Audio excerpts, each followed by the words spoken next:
સુરેન્દ્રનગર જિલ્લામાં ખનીજ માફિયાઓએ બેફામ બની ગયા છે। રાબિયાવદરથી પુલકુ ડેમ સુધીના વિસ્તારમાં નદીના પટ્ટા પર ગોચર જમીનો અને સરકારી ખરાબામાં આવેલા ગેરકાયદેસર રેતી વોશ પ્લાન્ટ ઊભા કરી ખનીજ ચોરીની પ્રવૃત્તિઓ શરૂ કરવામાં આવી। આ અનિયમિતતાઓથી પર્યાવરણ અને સરકારી મિલકતને નુકસાન પહોંચી રહ્યું છે અને ગ્રામજનોએ તીવ્ર વિરોધ નોંધાવ્યો। ગ્રામજનોએ ખાણ ખનીજ વિભાગના સચિવ, મંત્રી અને કલેક્ટરને રજૂઆત કરી તાત્કાલિક કાર્યવાહીની માંગ કરવામાં આવી।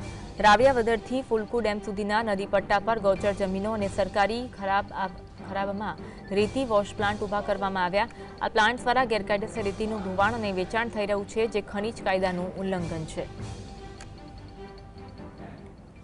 ઘણો ટાઈમથી ખનીજ માફિયા ચાલવે છે ને ખોડિયારમાંના મંદિર પર ઓંકરા છે, એમાંથી બધું ભરે છે માલ, કાચો માલ ભરીને લઈ જાય છે।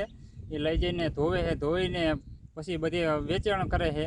વેચાણ કરીને પછી બધી આ શેટા ને વાડીઓના શેટા બેટા બધું તોડી નાખે છે અને ધક્કા તોડી નાખે છે। એ છતાં તો મેં 5 અરજીઓ કરી, 6 અરજીઓ કરું તોય કોઈ જવાબ દેતું નથી। તો આમને કોઈ મને એવું દેખાય કે સરકારનો આમાં થોડોક મિલી ભગત લાગે।